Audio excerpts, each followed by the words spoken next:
कम उम्र में ही उसके पिताजी का देहांत हो गया। घर की सारी जिम्मेदारी उसके कंधों पर थी। जैसे तैसे करके उसने लॉ की डिग्री प्राप्त की, लेकिन ट्रेडिशनल जॉब करने की बजाय उसने अपने पैशन को फॉलो करने की सोची। उसका पैशन था फनी वीडियोस बना के लोगों के चेहरे पे मुस्कुराहट लेके आना।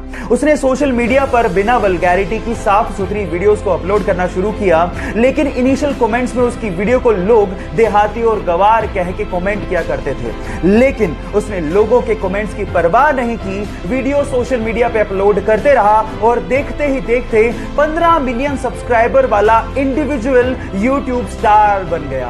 Yes guys, I am talking about Amit Badana. Guys, यहां सीखने लायक बात यह है कि अगर आपको अपने आइडियाज पे भरोसा है तो लोग चाहे कुछ भी कहें, परवाह मत करो और आगे बढ़ते चलो।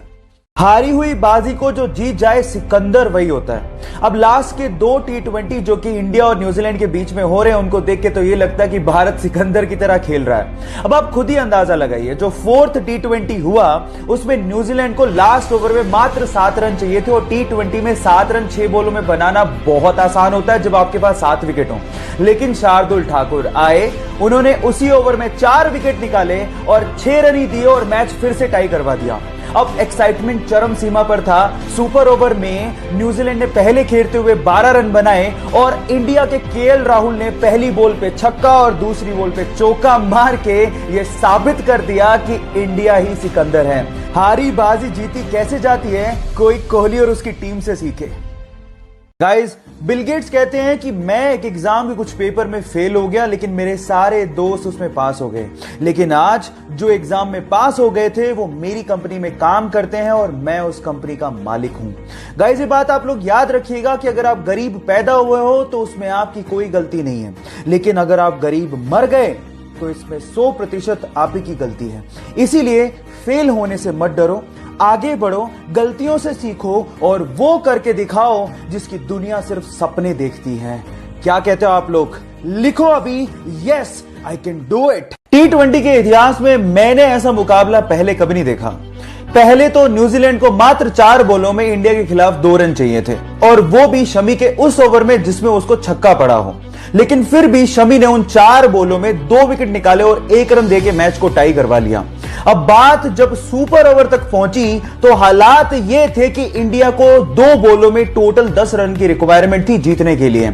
सबको लगा मैच हाथ से निकल गया, लेकिन स्ट्राइक पर थे रोहित शर्मा और लास्ट के 2 बॉलों पर 2 छक्के जड़ के जबड़े से जीत को निकाल के लेके आ गया।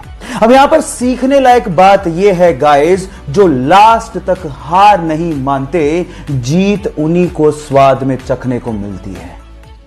2017 के वर्ल्ड बैडमिंटन चैंपियनशिप फाइनल में जापान और भारत की महिला खिलाड़ी आमने सामने थी, जहां पर भारत की ओर से फाइनल खेल रही उस लड़की का सपना था कि देश को चैंपियनशिप जितवाए, लेकिन जापान की ओकुहारा ने उसे 3 सेटों में हराकर उसके सपने को चूर-चूर कर दिया।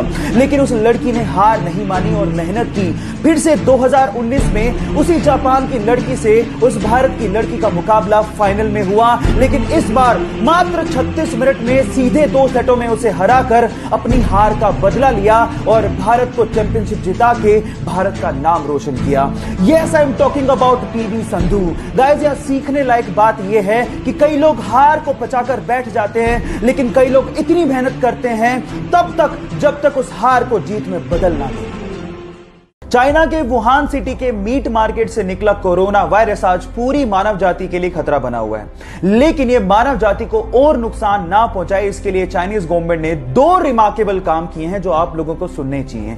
नंबर 1, 6 दिन में 1000 बेड का हॉस्पिटल तैयार करना। इतना बड़ा कंस्ट्रक्शन मात्र 6 दिन में करना इम्पॉसिबल सा टास्क है, लेकिन चाइनीज गवर्नमेंट और वहां के लोग ये काम कर रहे हैं ताकि लोगों को प्रोटेक्ट किया जा सके। ये बहुत बड़ी बात है। नंबर 2, जहां पर यह वायरस बहुत तेजी से फैला है, जिन सिटीज में यह फैला हुआ है उसको बाकी वर्ल्ड से आइसोलेट करने का काम भी उन्होंने किया है। कम से कम 7 करोड़ लोगों को उन्होंने हाउस अरेस्ट कर दिया है ताकि बाकी लोगों को इससे बचाया जा सके। और यह रिमार्केबल वर्क है जिसके लिए हमें चाइनीज गवर्नमेंट की तारीफ करनी चाहिए। बेंगलोर का एक कॉमन मैन जो पेशे से नाई है, उसने अपने हार्ड वर्क की बदौलत ऐसा अनकॉमन अचीव किया है जिसे आप सुन के हैरान रह जाएंगे। उसके पास टोटल 378 कारें हैं, जिसमें से 120 कारें लग्जरियस हैं, जैसे कि Rolls Royce, BMW, Jaguar, Audi.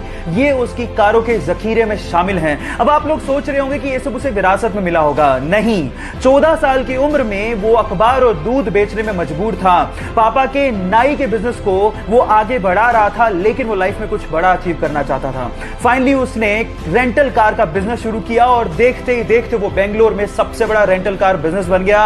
Yes guys, I am talking about Ramesh Babu. यहां सीखने लायक बात यह है कि अगर आप हार्ड वर्क और अपने आप पे बिलीव रखते हो तो लाइफ में कुछ भी अचीव कर सकते हो।